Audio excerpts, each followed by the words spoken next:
Well, this was a slow start. I can tell when I don't feel like going out, you know. I've said it many times. Getting organized and planning and getting into the vehicle, some days just I don't feel like doing it. And then I get finally in the vehicle and then everything's fine. So I'm on my way. I changed my mind. I'm not going to go to Lake Minnewanka. I'm going to go down to Kananaskis.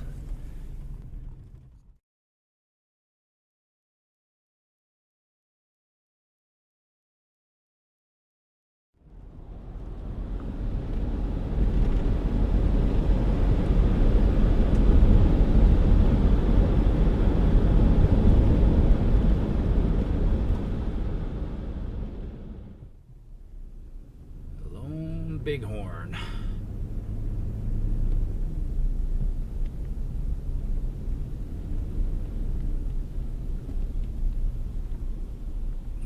Watch what he does. Is he gonna climb? All right.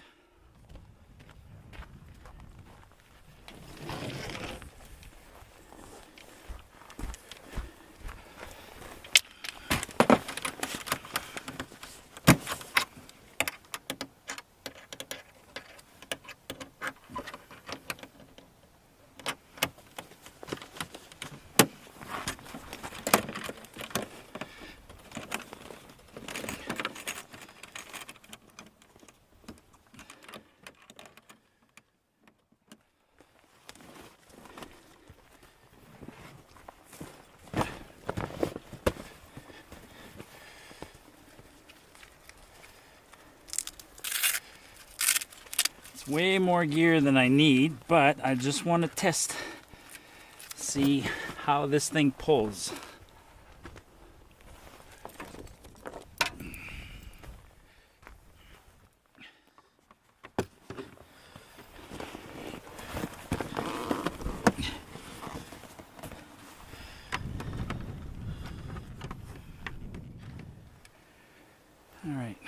All right, 12:39, December 2nd.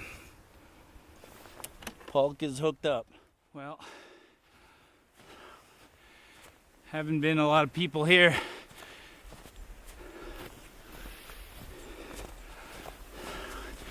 Actually looks like one toboggan actually, right there. I can tell you right now, this is not as easy as I thought it was going to be.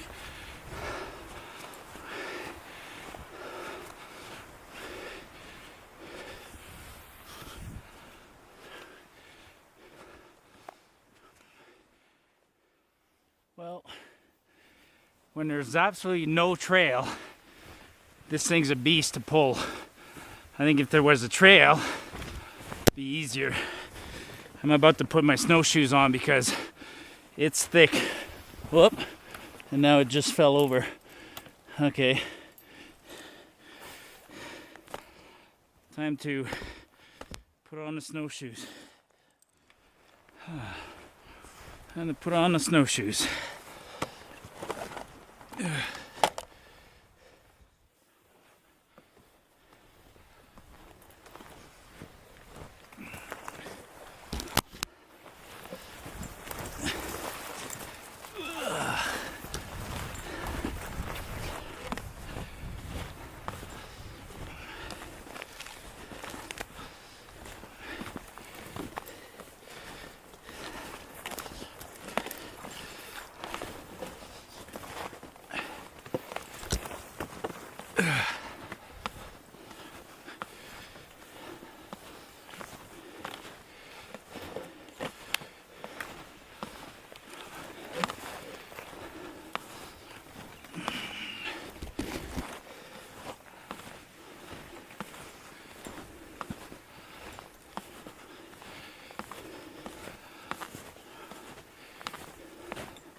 Wow.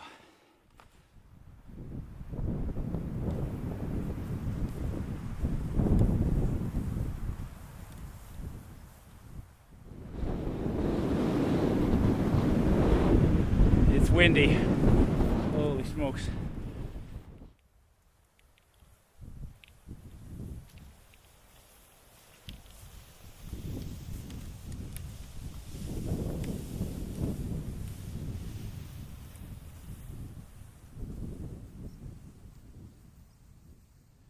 Well, wow.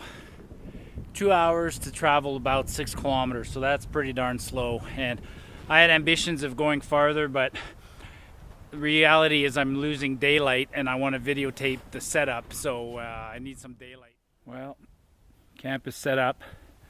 You can see the sun's just going to go down real quick and it's going to get real cold, so next step is to get some wood. Alright, got a fire going. Put a tarp up to block some wind.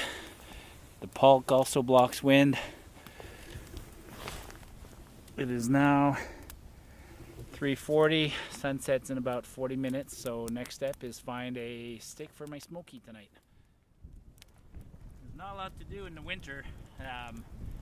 You know, you don't hike nearly as far, and then when you get to camp, you get your stuff done that you need to, and then basically after you eat, the sun goes down and you hang around the fire and then go to bed. The problem that I don't like is you end up going to bed early, let's say 8 and then or 9, and then you're in bed until 8 the next day. You're in your tent 12 hours. That's pretty long. So I'm gonna make this last. I'm gonna sit around by the fire and not rush to go to bed. The heat bubble's not very big. Even today it's -3, -4, and you know, right now this is hot, this is cold, so yeah, in order to warm up your feet you need to be pretty darn close. That's why putting things to block the wind helps a lot. So this is a trick. You just cut the whole tree and then you just feed them slowly like that. Then, I mean, I got some bucked up in case for whatever reason, but generally don't need to. I got a lot of creature comforts today. Got this little folding tripod chair, and just poured myself a nice whiskey. Actually, that's a myth.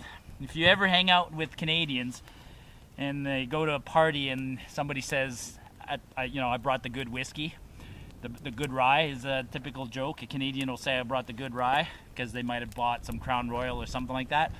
Well, that's a myth. There is no good rye. There is no good Canadian rye. I think there is, but that's what I'm having right now. Enjoying the fire, trying to keep the batteries warm, and cheers, everyone.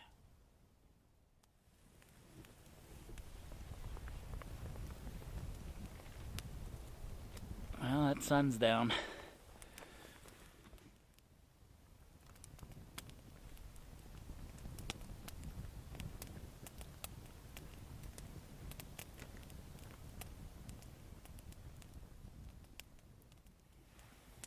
According to the thermometer, it is +2 right now. So a common question I get is, why would I do this? In particular, why would I hike alone? Well, I've said it before, I didn't always like hiking alone, but it became almost a necessity. As I started really getting into hiking, I started going farther and farther and farther. And so most people hiking, you know, they aspire to an overnighter. They want to leave on a Saturday and come home on a Sunday. Then eventually they want to do a 2-day, 3-day. Achieving 4 or 5 days is a big achievement for most people, and good on them.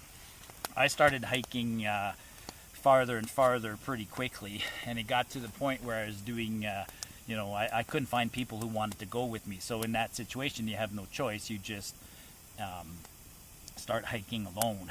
And as I started hiking alone, I discovered that I actually really enjoy hiking alone. It's an opportunity to test yourself, and it's also an opportunity to just to be alone with your thoughts and ponder life. One of the things that I still do, I'm out here today. I filed a plan. My wife knows where I am, but I don't have an inReach. There's no cell phone coverage here. I get criticized for that, but part of the adventure for me is still getting out there far from everything and having a slight amount of risk. Now, I've talked again, I manage the risk. I mean, risk is a multiplier of the likelihood of something and the consequence of something. And when I do the analysis, there's not a lot of risks to hiking that are not managed. And I don't have an in-reach. I mean, I filed a plan. You know, even on a long trip, I did the north boundary for you know, it's a 100-mile hike, and I didn't have a communication device. If the worst that can happen is you get hurt on day one, and then people won't come looking for you until much later. But it's something I'm still not willing to give up on. I'm still not willing to. I don't mind if I come out and somebody's got an in-reach. I really don't mind it, but I'm not going to come out with an in-reach, not yet. So, so why do I hike alone? To get away from everything, basically. And I don't want to be able to communicate to the world, because I think that's a temptation. I see guys and gals with in-reaches, and then they're texting that they're okay, and people back home are following their progress and whatnot. And if that's your style, that's okay, but it's not my style.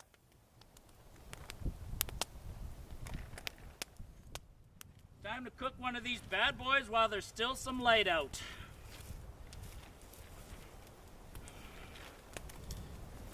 One of Marty's favorite snacks out on the trail. Smoky. Got a nice willow. Amen.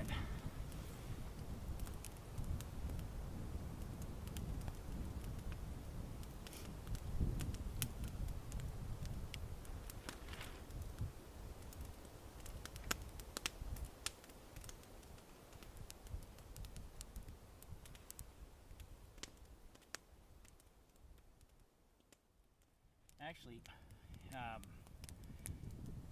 speaking of risk management, you know, to be honest, I've actually, I'm 52 years old. I've been enjoying the outdoors since I was, you know, in my 20s kind of thing.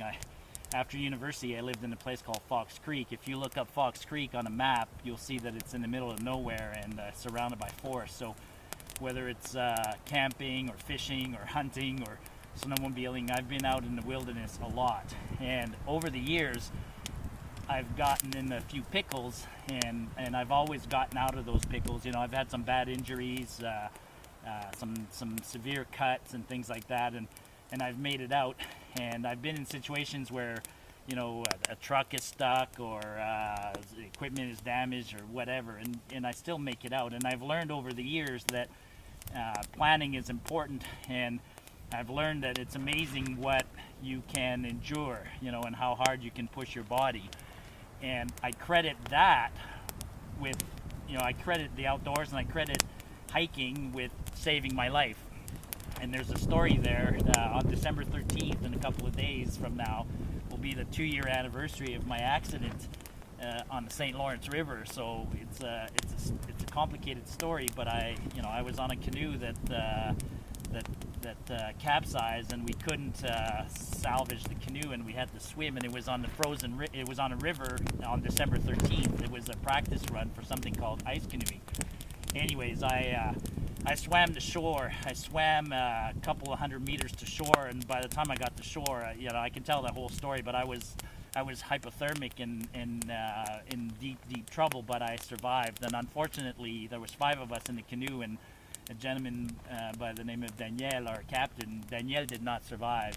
He didn't know how to swim, so it's a scary event. But I can honestly say I didn't panic that day. I just did what I had to do. I just swam to shore, and I was very calculated in everything I did, and then all the steps I took afterwards. So I credit the ability, I credit having experienced hardship in the past for surviving that very, very, very unfortunate accident. So maybe I'll do a separate video just to commemorate that and talk about what happened that day. It is a tragedy. It was a bad event, but I survived it.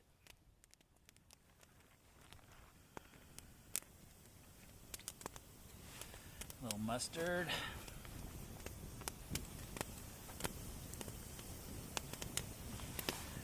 There's no pretty way to eat this.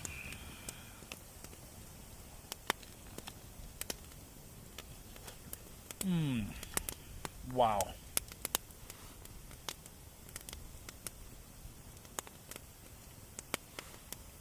Warm food. Warm food.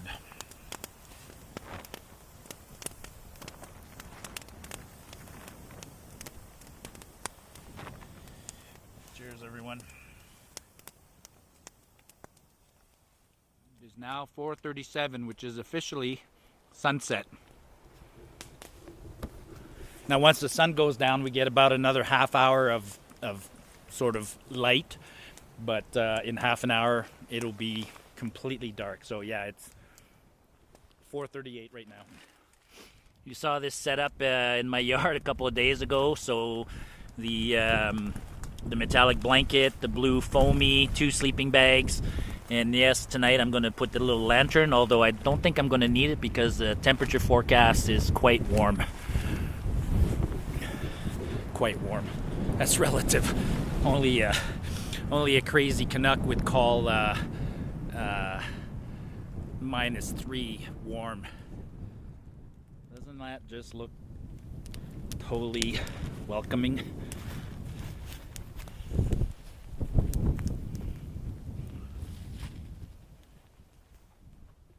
Quick look at my surroundings before I lose all daylight.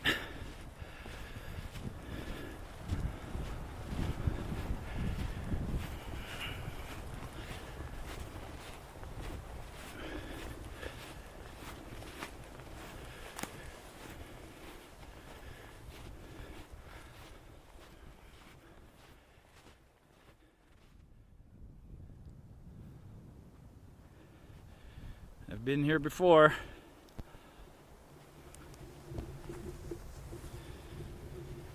This isn't far from home. It's just a quick spot. I just wanted to test the pulk today, and I got a few takeaways. Definitely, I think the best way with the pulk is to have a small backpack, carry some weight on your pack, and carry no more than 20-30 pounds in the pulk. I had the whole weight in the pulk, which is in deep snow is not ideal. I think if it was on a groomed trail or a hard packed trail, then that thing would pull like a charm. But in the deep snow, it has quite a bit of drag. So I'm going to do a little bit of experimenting at home with it, figure out ways to attach it to a pack. The other thing I learned today is the belt itself kind of tends to cinch and buckle up, and it was becoming uncomfortable. So the belt is some guys have a 3-point harness kind of thing. They attach it to their belt and also to sort of the back with a strap somehow. But some experimenting to do. But it's so far it's a success, and it definitely allowed me to carry more gear. I carried way more gear than I need for this kind of trip, but I just wanted to see how much I could carry. Pretty amazing though how much I carried if you think about it. I mean, you know, I got the tent and everything I need to live in the tent and stay comfortable, and I got a tarp, and I got a couple of holes in the tarp, but that was expected, and yeah, lots of gear. One thing that's a challenge is keeping batteries warm in this climate, and so a trick I'm trying right now is I got this little pouch, and I keep the batteries in there. But I got one of these hand warmers that I put in the pouch, and then I put the pouch in my pocket or whatever, and then keeps the batteries warm, because the batteries just don't last very long.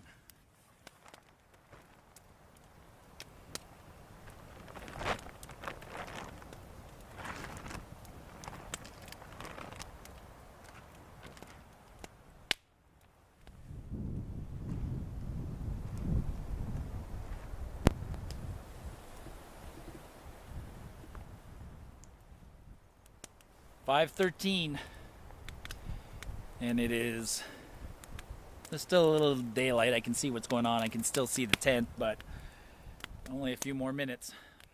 The wind shifted, so I spent a bit of time and I moved the tarp onto the other side, but it's still the wind's just shifting a lot. Got a rope going out there.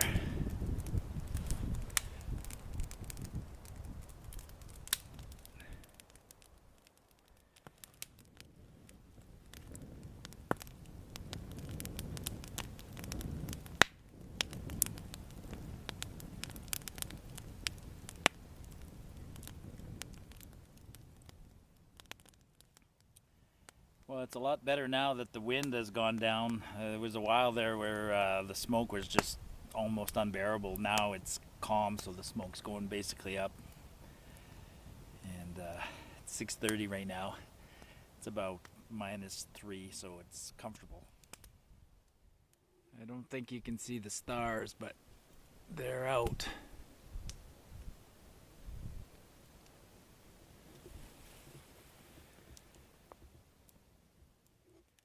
Well, I'll take these off in a minute, but I'm in my tent, and it's not even 9 o'clock yet, but that's okay. I'm gonna go to bed early and sleep, and then, you know, I don't have to get up when it's daylight. I can get up earlier than that. I have a headlamp, so I'm gonna get up early and start a fire and eat breakfast, and by the time the sun comes up, then I can make my way back to the vehicle. So just a quick overnight trip. Tomorrow I'll spend a little more time. I won't be in a panic tomorrow to get anywhere. You know, I'm just going back to the truck so I can spend more time, have warm batteries, and make sure I document the pulk and take videos of what it's like to pull that thing from different angles, and talk about it a little bit more, how it maneuvers and things like that. So it's lit. See if it puts out a little bit of heat in here, although I think it's going to be a nice warm night. I'm as snug as a bug in a rug. I'll keep on talking. I got battery life, so the bed's comfortable. I got my 2 sleeping bags. One thing that's interesting, I didn't hang the food, if anybody's wondering about that. Pretty darn sure that the bears are hibernating right now, and the thing that would be most worrisome at this time of year might be the odd cougar, but this isn't an area known for its cougars. Saw a lot of tracks on the way in of elk and things like that. It'd be nice to see some elk tomorrow on the way out. Fingers crossed, maybe we will. I actually didn't even do the trick of warming up a bottle of water. I'm still drinking the water that I brought from home. Tomorrow I'm going to have to melt snow to make my coffee. But just on tent etiquette or tent habits, I gotta, you know, just like my pack is always packed the same way so I can find everything in the night or in the dark, my tent is always packed the same way. So I got a small pair of gloves handy. I'm going to wear my toque to bed, and then I keep my headlamp in a little pouch, always in the same spot. What the heck was that? I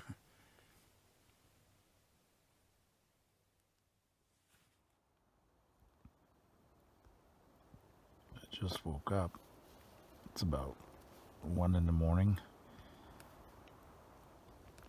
There's a little glow from the candle, but you can hear the wind howling. I'm just going to hold the camera for a second and see if you can hear the...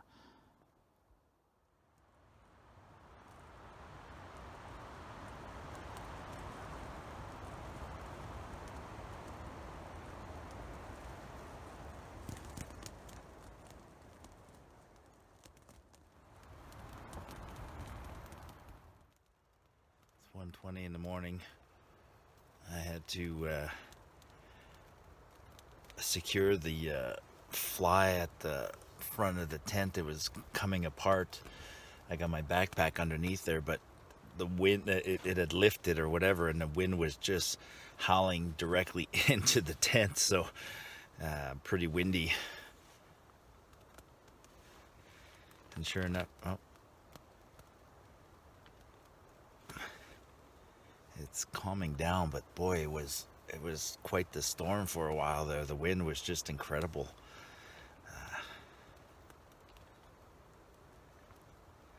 All right, I'll try to go back to sleep. Good night. Amazingly, I slept in till 6:51. The candle's been out for probably a few hours. You can still hear the wind just howling out there.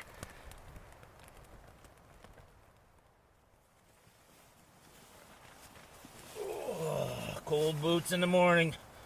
Yeah.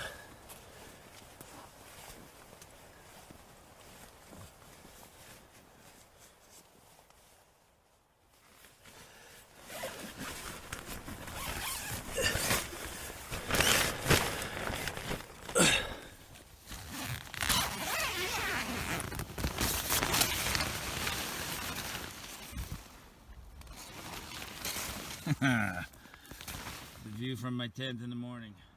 Starting a fire this morning is a purely psychological exercise. Just to feel better. The wind is howling. Like that, I have a fire.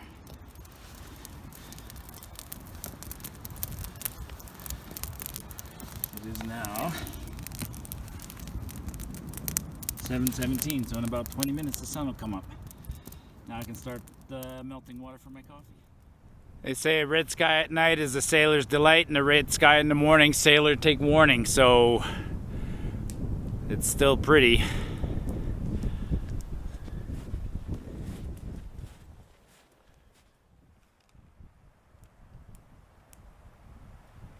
Instant coffee.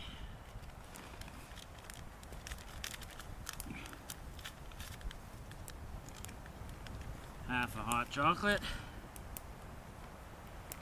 I'm gonna have 2 coffees this morning, so the first one is half, and the second coffee would be the other half.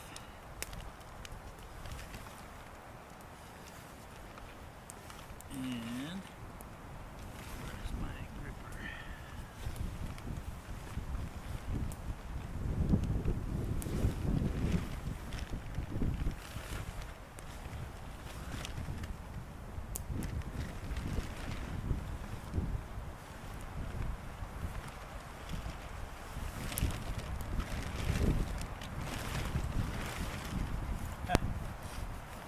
In my pocket.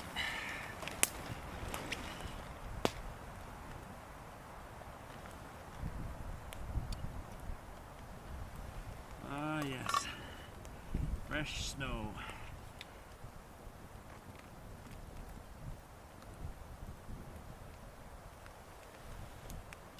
Folks, Marty's in heaven.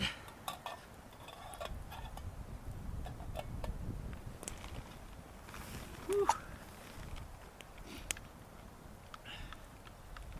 Let me taste that for you.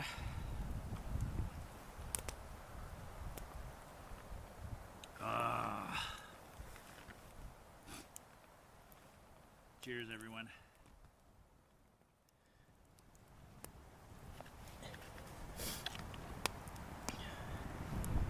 Completely burnt. Nothing left. All ready to go.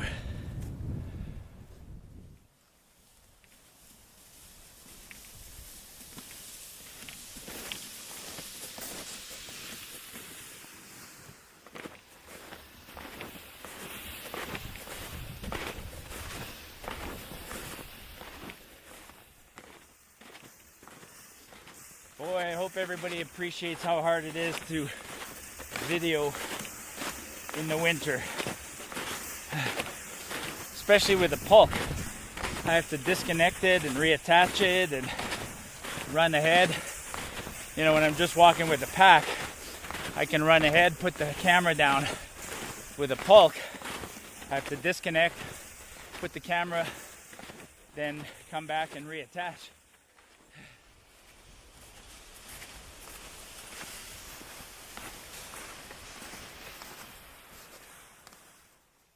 Heading home.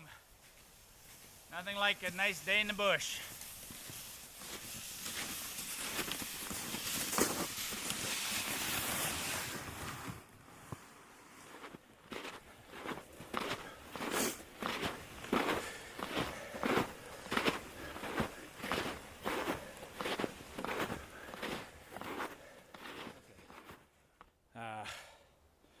I'm going to video later because right now it's too much work to try and video and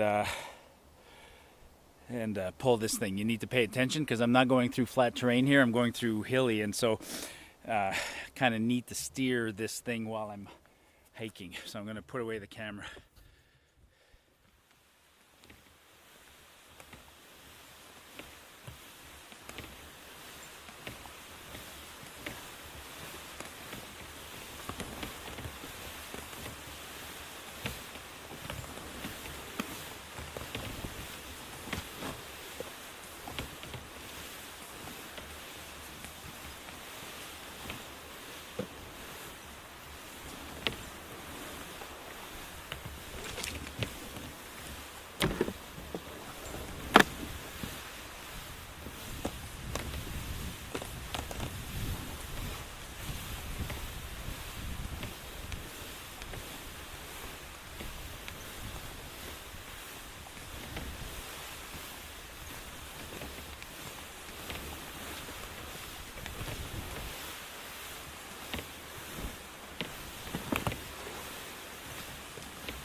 It'd be so nice to see an elk. Lots of tracks. Well, rule number one, make sure the load is level.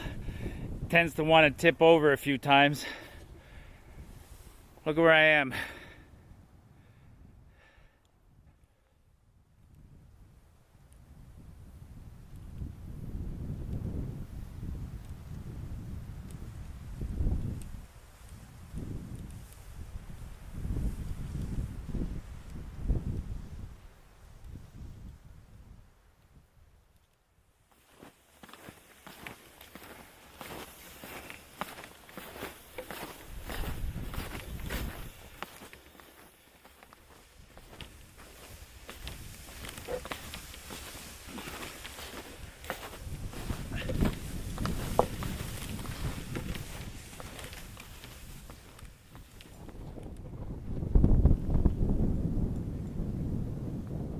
Track from yesterday is blown over. Water's not frozen everywhere. Well, Evan and I thought we were going to do a big 3 or 4 day trip with the pulks, but we're going to have to reconsider. I think these things are fantastic on flat terrain, but if you're going up, you feel the weight pulling it, and then when you're going down a hill, it pushes you hard, and these things just do not side hill, so you know, you got to take a hill straight on. It's a learning thing. Well, it was a good experiment. I learned a lot. I just wanted to see how this thing works. So a couple of lessons. The load needs to be very well balanced. I might even consider wax. Fins are going to be important for side hilling. I got to do changes to the belt because well, I'll explain it in a separate video, or I'll talk about the belt. I'm reconsidering what Evan and I were thinking of doing this weekend. Maybe we'll either we'll stay with the packs or we'll go do something else. I don't know, but I don't think I want to do 40 kilometers over hills. I think these things are more designed for sort of flat terrain and groomed, but you're not going to go over mountains with a pulk. All right, back to where it all started. It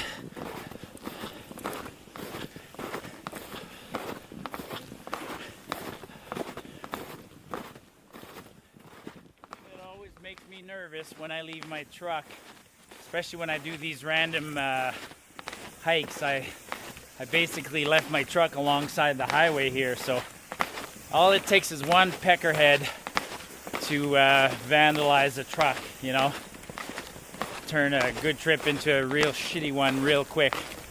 Anyways, folks, well, I know it's 24 hours out. Hope you enjoyed this, and get off the beaten path.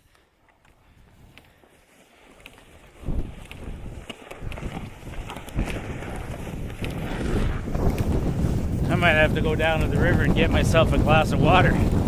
I am thirsty.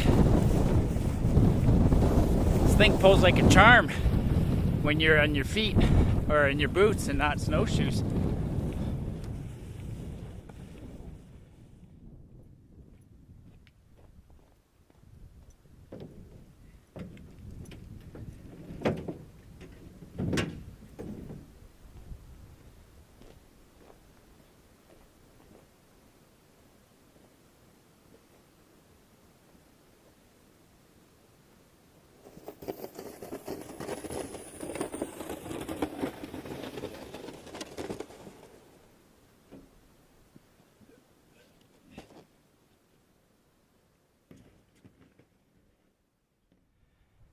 All good.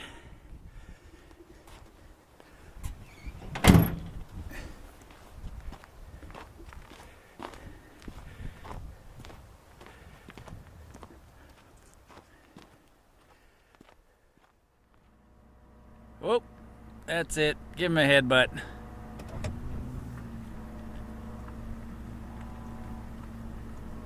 Oh, he's got tags on his ears already. He's a big boy.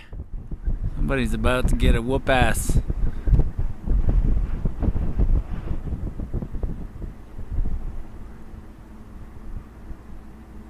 Oh. Chasing a ewe. She wants nothing to do with him. That's gonna go headbutt the other guy. Not quite a full curl. If it came back up past the base of his horn, but he's got his ewes with him. Hey buddy, how you doing? Pretty intimidating when he's staring at you like that.